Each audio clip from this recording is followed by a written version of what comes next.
On Guard, but not you. On Guard by Alternative Armies. This is a dueling game. It can be used for a lot more than that. Has a ton of options. We could do a little side-by-side comparison. Alternative Armies is taller than Osprey. And that's about all the comparing I'm going to do. Two games, same theme, kind of. Sort of fighting, dueling, actually. Now, On Guard by Alternative Armies takes place in what I believe is the same world as the rest of their fantasy Napoleonic era game, Flintlock. In fact, they have a little advertisement here, which has, I don't know, man, these guys look like they're wearing Austrian uniforms. These guys are definitely human, but there's like a troll and a dog-faced guy. The French in Flintlock are elves, and the British are orcs. But we're not really talking about that. We're talking about an elven civil war, and look at these great looking figures. These are 28mm figures, and I just want to show you what this world looks like. I'm not going to be using this particular setting. The book does include a lot of information on that setting, and some of the rules in the book are specifically dedicated to things that have to do with this setting. For example, your duelist may choose a dueling school.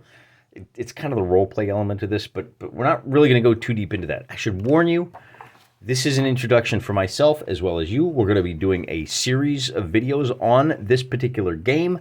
I'm fascinated by the one-on-one how to do melee rules in a way that is engaging and interesting, and I think this will cut the mustard. Let me get one of the little negative aspects out of the way first. As I read through these rules, and again, there's a lot of different options in here. I'm just going to be doing like the most basic vanilla version of this game possible. We'll build a couple of duelists. We'll run a quick duel. And after we kind of look through the rule book a little bit. These rules are not from a language perspective. From a language perspective, they're fine. They're English. They're readable. They're understandable. But the organization of the rules is a little bit odd, almost like they've been written in a foreign language and then translated into English. Just in terms of the subject and verb are reversed, and it was a little hard for me to parse these rules. So there may be a little bit of back and forth and a little bit of me pausing to go back and reread. Instead of saying, we're going to the store, it would be, we're store going to the. And so, for example, like the classic example that I came up with is, when it comes to combat, they tell you how to figure out whether you hit or not, and then they tell you how to attack, and it's odd. But that's not to say it's a bad game. I can't really speak to whether the game is any good or not because I haven't played it yet. Just like from a background perspective, I know some of you guys are really into like it's a semi-gloss cover. I know that matters to some of you a lot. There's a lot of good pictures of the miniatures in here. I showed you the center spread with the full color, black and white. As I said, these are elves who are part of dueling schools. It's got some full page art. I think all the full page art is done by the same guy that did the cover art. Let's see if we can find his name. There you go. Cover art and single page artwork by Sam Crows, and then the internal art by Edward Jackson. So there are some art pieces in here that show action shots, but most of the action shots are miniatures. Lots of really good advertisements for these elvish miniatures. I said lots of art, and now I can't find any. There's some. Yeah, so there's a little after action report. So if you ever wanted to game the duelist, I think this would be fine. You can do sword fighting. You can do pistol duels. It's got rules for horseback duels. It also has rules for a giant scrum, a nice big melee. And we'll kind of experiment with as many of those as we can before we get bored of this and move on to something else, as you know we do. So how does the game actually play? Well, the first thing to talk about, I think, is the battlefield. And for starters, it can be played on a simple grid. It's definitely square-based. Which is not to say that it's going to be completely empty and there's no terrain. There are terrain rules, and in fact, some of the boards that you will play with look like, well, let me see. Here we go. So we can have a duel on a bridge. Your two guys start here, and they move towards each other. This is the open. Here's a nice tavern for, like we talked about, the brawl. There's a duel on a battlement wall where you can shove your guy off the side. Here's on a burning roof, and the fire starts to spread, and you have to win the duel on the roof. So a lot of different variety, nice bridge crossing. So that's kind of nice, but how does the game actually play? And here's where the order gets a little odd. I highly recommend you guys go watch Rule of Carnage if you're at all interested in understanding how to read rules and understand them, how to write rules of your own. Generally, and Ash Barker talks about this over on Guerrilla Miniatures Game too. The way they like to write rule sets is that from page 1 on, how do you approach the game? Well, the first thing I need to know is what kind of miniatures do I need? And then I need to know how to build my force. And then I need to know how to set up the battlefield. And then I need to know how to set up this scenario. And then finally we get to the rules, which is a little, that's one perfectly valid way to do it. It tells the story of you, what you're going to do to play this game. And this particular rule set bounces around a little bit in some funky ways. It starts with the front, the front piece. It's telling you what the world that it's set in. And again, I'm going to be doing more of a Scarlet Pimpernel, Three Musketeers style setting because that's what I have the figures for.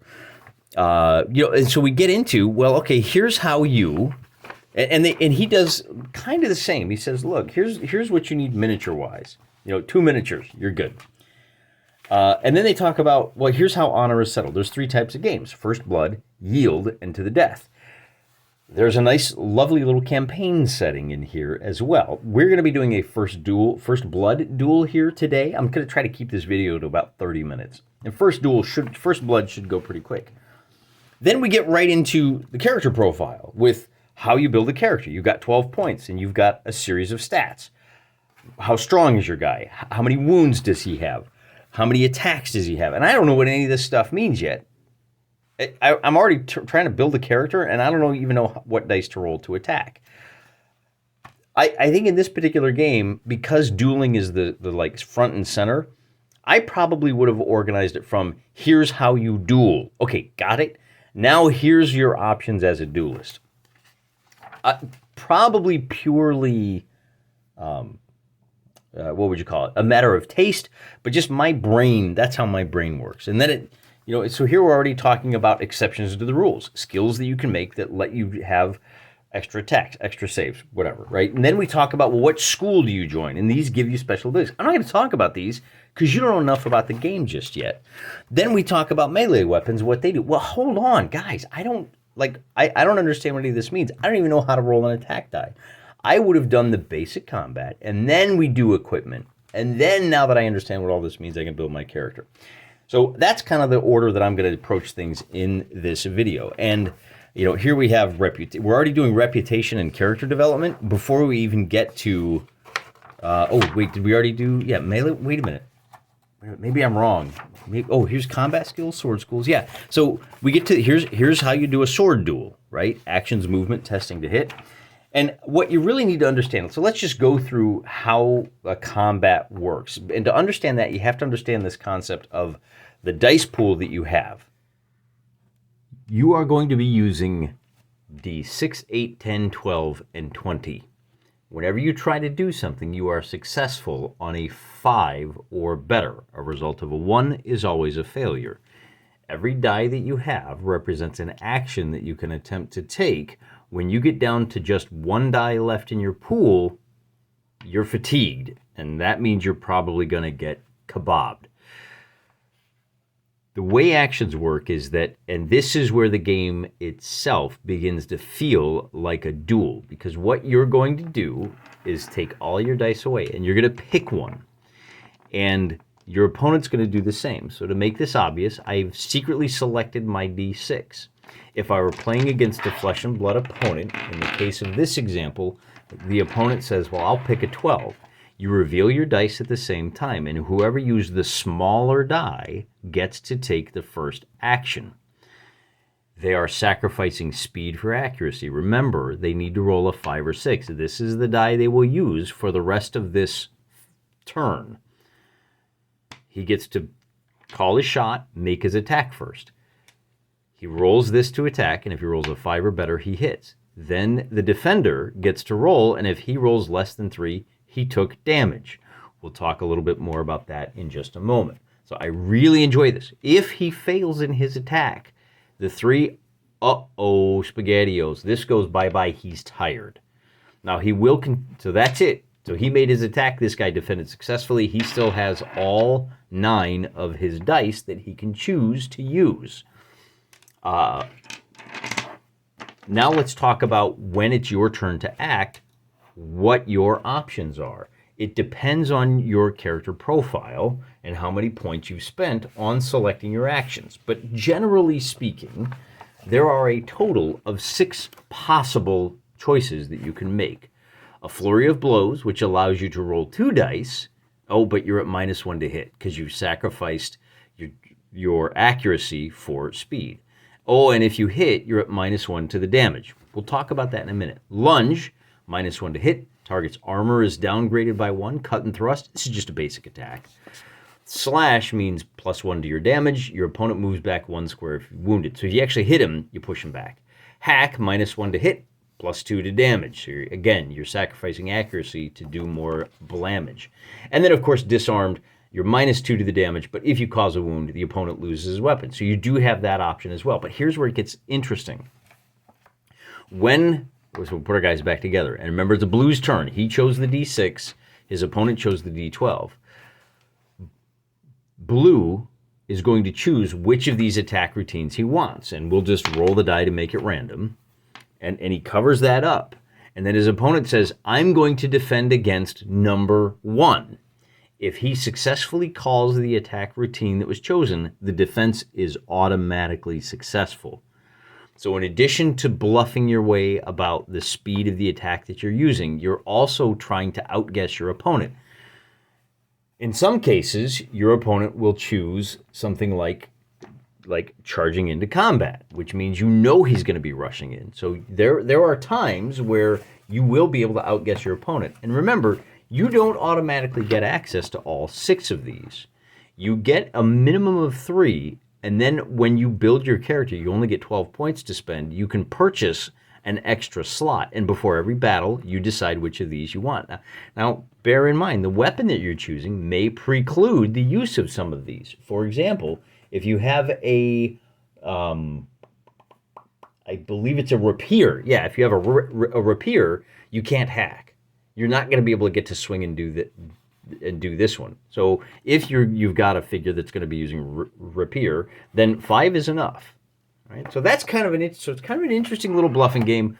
We're going to be playing this solo. We'll have to find a bit of a kludge, a workaround. And my workaround is that the guy here in the blue, he is going to be, well, I've got 2 guys. I've got the guy here in the blue is going to be an AI-driven combatant. And I'm calling him Monsieur Crazy Cruller. And he's really fast. So let's take a look at this profile. Oh, no, before we look at the profile, I take it back. Let's go ahead and take a look at what happens when you actually attack someone. Because, again, this is very clever. One of the reasons for the grid is to know where you can and cannot attack. This 8 square is where your figure stands. If you are unarmed and you are punching the guy that you're facing, you can only attack in squares 5 and 8. If he's standing in 4, you can't hit him. However, if you have a longsword, you can hit 1, 2, and 5, not 8. You can't use a longsword as an in-your-face weapon. On the other hand, that rapier, and this is going to be our fight, longsword versus rapier, it attacks at 3, 5, and 6. So the longsword is a distant weapon, primarily, and the rapier is, of course, on the right-hand side. Now, you could even add in a rule for this is a right-handed swordsman and a left-handed swordsman. It might be 1, 4, and 5. But this leads to some interesting wrinkles, because if these 2 combatants are separated like so, then you have to analyze. Now, this guy, and so this is where I kick back to the character profiles real quick. I am going to use Monsieur Jeu de Guerre. That's the guy in the red. He is one of the Cardinal Richelieu's guards, but for our purposes, I just like the guy with the cross on his chest. Like I said, he's got 9 actions. That means 9 dice. Strength, we'll talk about strength, toughness, and wounds here in a little bit. For right now, what you need to understand is that my guy only gets 4 attacks. He is very strong. He's a bit of a brute. Now, Monsieur Crazy Cruller, he's not nearly as strong. He only gets +2 on his strength. He's only got 2 wounds. He's not very tough, but he's got crazy fast reflexes and 5 attacks. He also has this move bonus, and here's where I need to issue a second complaint. I can't figure out how movement works. I must have missed something somewhere. I've gone through this like 3 times, and the move bonus lets you move an extra square on a given turn, but I don't know what your maximum movement is. I have a question into the author, one of the authors, and hopefully by the time we do another video, I'll get an answer, and this will make a lot more sense. For today, I'm just going to assume that you can move 5 squares plus your extra move, and that's going to be important for reasons we'll see shortly. Complicated game, a lot going on. Bear in mind, it's a 1v1 game, so you start looking at things like where you can and cannot slash. Now, as I said, Monsieur de Jeu de Guerre, he can attack in squares 1, 2, and 5, which for him are here, here, and here, which means he can attack the crazy crawler.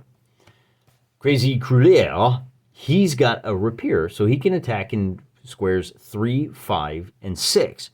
Well, I need to flip this upside down, which is here, here, and here.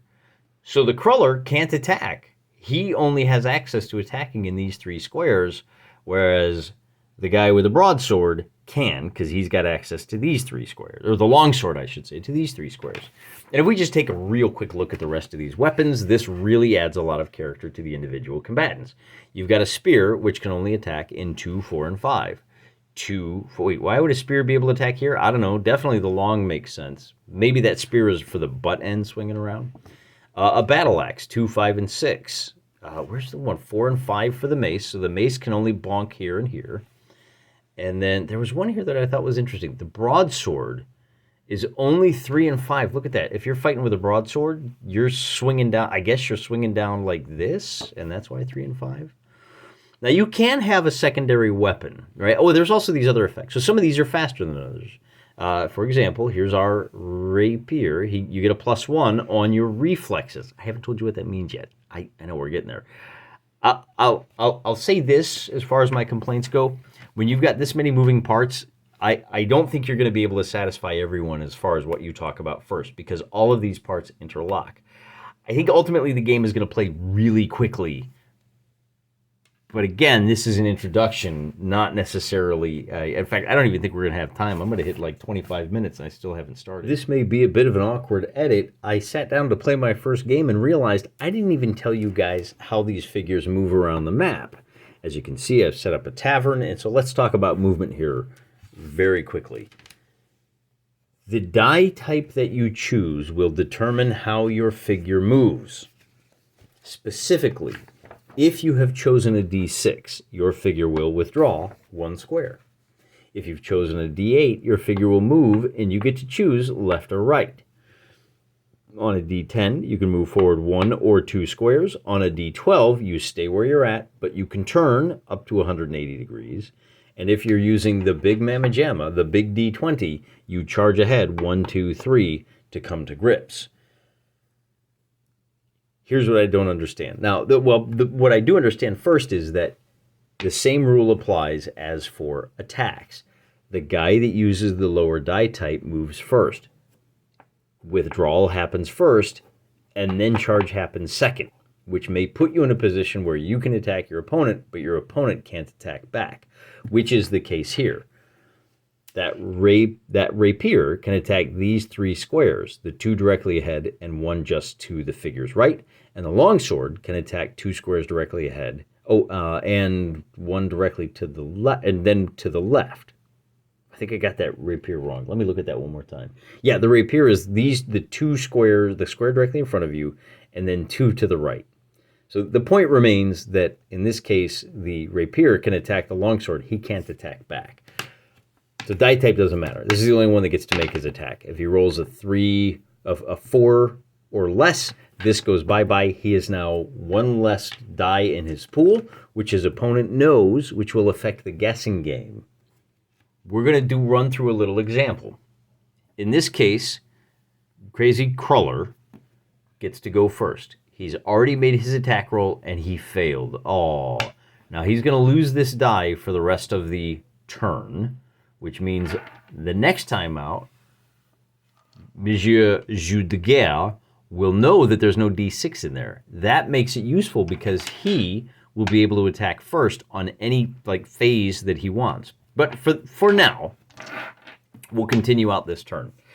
Having missed his target, Monsieur Jeu de Guerre gets to go in. Of course, he opted to wait until second. He makes his attack roll. He gets a 10. That's a hit. Now we check to see how much damage he does. We roll the same die again, and oh, wouldn't you know it, he got an even better roll this time. He got an 11. We have to check a couple of things. The weapon's maximum damage. For a longsword, the maximum damage is 17. If I had rolled an 18, 19, or 20, no damage would have been inflicted. Even if we roll a low score in this case, I rolled a 4. Okay, so that's the most damage we can do. Well, what is the result of that damage roll? In this case, we refer to this table here. He rolled a 4. Oh, no effect, and the target is not harmed. Well, but remember, we actually rolled an 11. The target suffers 2 wounds, 1 wound or 2 wound. Now, there are a couple of things that he might have going for him at this point to avoid those wounds. The first of which is armor. And I'm so glad you're here to learn this rule set with me. I finally found the move. If you're not wearing any armor, your maximum move is 6 squares, with a bonus depending on your stats. Monsieur Jeu de Guerre, he gets to move 7, whereas opponent has a maximum move of 9, because neither of them are wearing armor. But what if they were wearing padded clothing or furs, which I would assume the musketeers had? Well, you get a save of d6. We took 2 wounds. We get to roll 2 d6, and on a 5 or a 6, we don't take that wound. Oh, except look at that, right? Our move is only 5. So your maximum move is only 5. And you can have something for, let's take a look. If you have a cuirass, then you get to roll a d8. Very good. And this, we'll talk about type here in just a second. But if you're wearing a cuirass, your maximum move is only 4, and it costs 4 points. You're giving up a lot of skill to be able to don that son of a gun. Now, the strong versus weak means, in the case of weak, it's less effective against powerful attacks. If the attack uses a d10 or higher, then you don't get an armor save. So, for example, the cloth armor would not apply because we're rolling a d12 in this case. A strong will apply against everything. In the case of our original example, we rolled an 11, which results in 2 wounds. As I said, there's another way you can get out of it, and that is if you have one of these combat skills. I'm specifically going to show you the skill for Harden Fighter because I've purchased this for Monsieur de Guerre. If a character is a fierce fighter, once per duel, so these combat skills are generally once per duel. It costs 1 point out of the gate, so one of your 12 points to become a Hardened Fighter. I could buy it twice and do this twice in a given duel, but I just have it once. If he suffers a hit that causes damage, roll a d10, a score of 5 or higher, and the damage is ignored. If it's 4 or lower, the damage is applied as normal. This skill can only be used once for every time you purchase the skill. So there you go. Now, Monsieur Cruller does not have that skill, so he just took 2 wounds, and that's particularly bad. If we're fighting this to first blood, then he has already lost. His honor has been met, but having taken 2 wounds, there's a couple of things that come into play. The first of which is that anytime you take a severe wound, meaning 2 wounds on the same attack, there's a chance that you stumble. The defending player picks one of his available dice. We'll pick the d12. And on a score of 5 or higher, he does not fall down. But if you roll a 1 through 4, we rolled a 3, he does stumble, and this die comes out of his dice pool. He is that much closer to being fatigued. I rolled a 12, so we'll stick with that. And that means that he's fine. Okay, but for a lever, he's moved back 1 square. The player can use any die, but must test to fail. So 2 wounds, he falls back 1 square, and then we look at his character sheet. Monsieur Cruller only has 2 wounds, so this is a severe injury, and because he took his last wound, he suffers a severe injury. Bear in mind, both guys only have 2 wounds. And now we have to look at so the duel is over. That the seconds rush in, they break it up. We look at the injury recovery roll. Monsieur Cruller has a toughness of 1, so he's going to add 1 to this roll after the fight, which means the duelist dies of their wounds. Well, he's not going to die of this serious wound, but he does need to roll that. I believe it's a D6. Player selects a die from the remaining dice pool. So if we were down to just these 2 dice, when he took that severe injury, he's very tired. It's going to be a lot harder for him to pass this. He says, I want the best chances possible. I'll use my D8. With a 5 plus 1 for his toughness, we get a result of 5 or greater. He is wounded, but recovers without long-term harm after a few weeks. In the case of Monsieur Jules de Guerre, he has a toughness of 3. That means anything but a 1, he's going to survive after that severe wound. And this explains why duelists will surrender when they're reduced to just 1 die in their pool. If he only has this one left, he says, I'm going to surrender because I need that to make my recovery roll. And that's pretty much how the game is played. If you're reduced to negative wounds, you instantly die. You don't get to make that recovery. So in most cases, again, if he had suffered 1 wound, we rolled a slightly lower number. We rolled 7 and did 1 wound to Monsieur Cruller. 1 wound, first blood. The game is over. Don't need to make a recovery roll. Then we can let's briefly talk about what happens after the duel. During the course of a duel, you gain honor. Just by taking part in the duel, you get 1 honor. If you win the duel, you get an honor point. If you don't wear armor in a sword duel, you gain a point if your opponent is stronger. So let's just real quick, with the little scenario that we've been doing so far. Oh, it's very dark. Let's bring him onto the paper here. Mr. Wargaming there, but in French talk, gets a total of 1 point for fighting the duel, 1 for winning, 1 for wearing no armor. He's already up to 3. Oh, but his opponent is not stronger. So he gets 3 right out of the gate. His opponent gets 3 as well, 1 for participating, 1 for not wearing armor, and 1 because his opponent is stronger. I should probably point out, the way strength works is when you choose your dice pool, for every point of strength you have, you can pick 1 D20. 1 super powerful, super slow attack. You're strong, you're slow, but you're very powerful. So I got to rework this because Monsieur Cruller only has a strength of 2. He can only have 2 20-sided dice in his pool. You can lose honor. Oh, if you're disarmed. Cowardice. I don't know how you would deal with that. Striking an unarmed opponent, you lose 1 honor point. But hey, if you strike him and you win the duel, maybe that offset is okay. Attacking an outnumbered opponent. Oh, here it is, cowardice. Characters that lose all of the 6-sided dice from their pool are considered to have displayed cowardice and will lose honor. Characters that only have 1 die left in the pool after pistol duel also fall in categories. Oh, there are rules. Look at that. I'll be darned. Well, you can also spend honor during a duel. That's this section up here. And if you can recover 1 lost action die, but this costs 3 honor points. You might not want to do this. You can add 3 to a score to hit, applied after you've rolled their die. So if you roll, and I only got a 2, and I really need this hit, I can spend 3 honor points to turn this to a 5 and a successful hit. But now I'm at -3. So you can win the duel and still come out behind on honor. Bewilder, pocket sand, sha-sha. That would be my example of bewilder.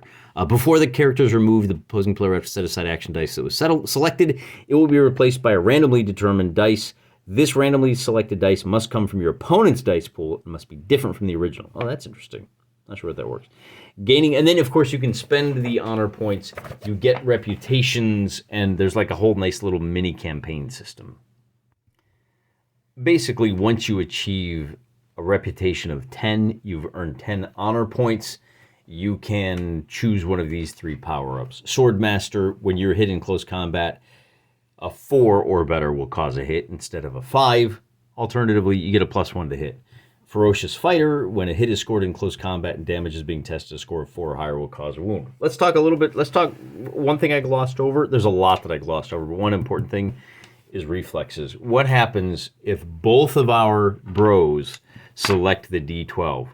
They're the same die. Who gets to go first? You roll off, and whoever gets the higher result gets to go first. That's where reflexes comes in.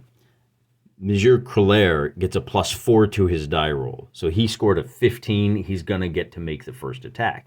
And as you can see, attacks can be very deadly. When you hit, if your opponent doesn't have a way to turn that, that's it, man. You're going to take some serious damage. And I think that's good. I think that's a pretty good introduction. Once again, let me just reiterate. This was not a detailed how to play. It was a quick overview of what's included in the book. It was a quick rundown of how to play, but we didn't talk about dueling on horseback. I don't have any figures on horseback for which this would apply. We didn't really talk about the setting a whole lot. There's a lot of information about this elven civil war that's going on. There are rules for a melee. Here we go, melee and guard. So if you have multiple figures all attacking each other, you can have a team fight. We'll look at that in future episodes. And then a lot of little flash fiction. I can't say whether it's any good. I do kind of like the throwback art. It reminds me of like some 1980s, kind of like an upgraded Tom Wham-ish. Very delightful. And then, of course, you've got different types of arenas that have different effects. So I showed you this before. Falling off the outside of the wall. So if you are dueling here and here, and Mr. de Juguer gets pushed back 1 square, then D6 is rolled and the results are shown on the table below. On a 1, he falls to the rocks and is killed. Oh no. On a 2, he falls into the mud and drowns if he's in metal armor. Otherwise, he survives and loses 2 honor points. Everyone laughs at him because he got his clothes all dirty. And then at 3 to 6, he falls into the moat, but he does manage to crawl out. So he loses the duel and he loses 1 honor point in addition to all of the costs before. Isn't that kind of fun? There are rules for moving through difficult ground. We'll look at those in future episodes. But for today, I think we've done a good job. This is how On Guard works. The intellectual duel of selecting the right dice and trying to outguess your opponent when it comes to things like which attack routine you are doing perfectly mimics and encapsulates the duel of the individual combatants. I really like that kind of thing where I think the word is diegetic versus non-diegetic fun. And there are some elements of light role-playing. Those of you that were looking closely will notice that there is no stat for such things as intelligence or charisma. That falls on you, the player. So in our next episode, we'll run through a couple of quick one-man duels to really get the basic core game under our belt using Monsieur de Juguer and Monsieur Cruller, who is crazy. And we'll talk a little bit more about how I'm going to run this AI, given that such a huge part of the game is a bluffing match. How do we do that? The answer is the limited algorithms that we'll use. But I also need to recalculate the dice pool because, as I said, Monsieur Cruller only gets a total of 2 20-sided dice. The other 7 dice he chooses, 2, 4, 5, I got to pick 2 more that are less than the 20. So, until next time, I'm praying for you.